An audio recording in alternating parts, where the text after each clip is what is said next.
कहानी की शुरुआत एक छोटे से गांव से होती है जो पहाड़ों की तलहटी में बसा हुआ था।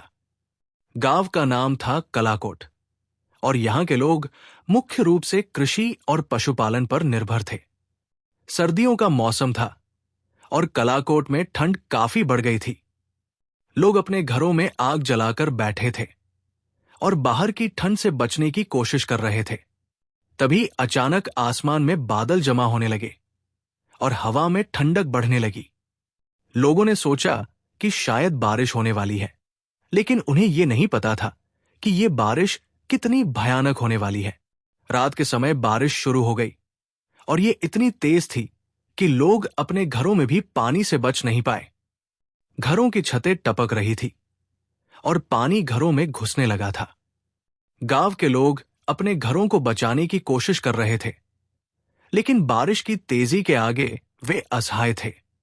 पानी घरों में घुसकर सामान को खराब कर रहा था और लोगों को अपने घरों से निकालना पड़ रहा था। गांव के बाहर की स्थिति और भी भयानक थी।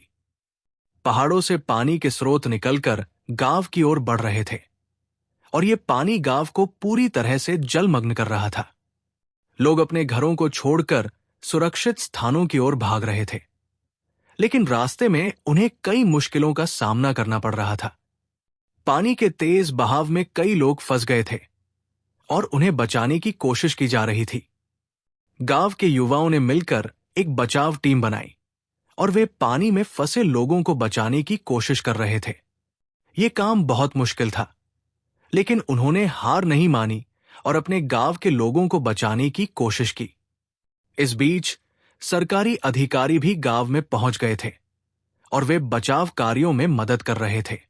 उन्होंने गांव में राहत शिविर स्थापित किए, जहां लोगों को खाना, पानी और आश्रय प्रदान किया जा रहा था।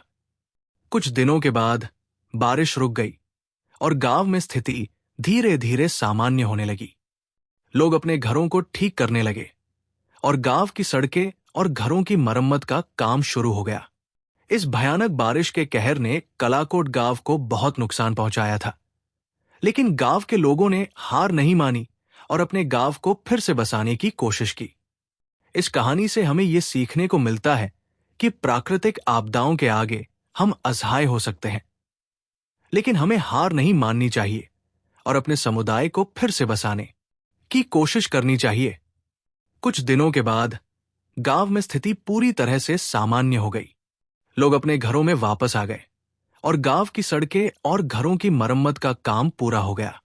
गांव के लोगों ने इस भयानक बारिश के कहर से सबक सीखा और वे अपने गांव को भविष्य में ऐसी आपदाओं से बचाने के लिए तैयारी करने लगे।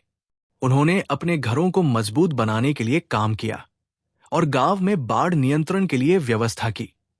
इस कहानी से हमें यह भी सीखने को मिलता है कि प्राकृतिक आपदाओं के लिए हमें हमेशा तैयार रहना चाहिए।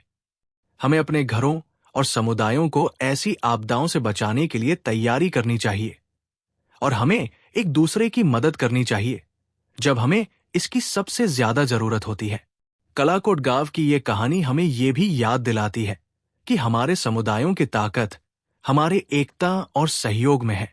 जब हम एक साथ मिलकर काम करते हैं तो हम किसी भी चुनौती का सामना कर सकते हैं और अपने समुदायों को सुरक्षित और समृद्ध बना सकते हैं।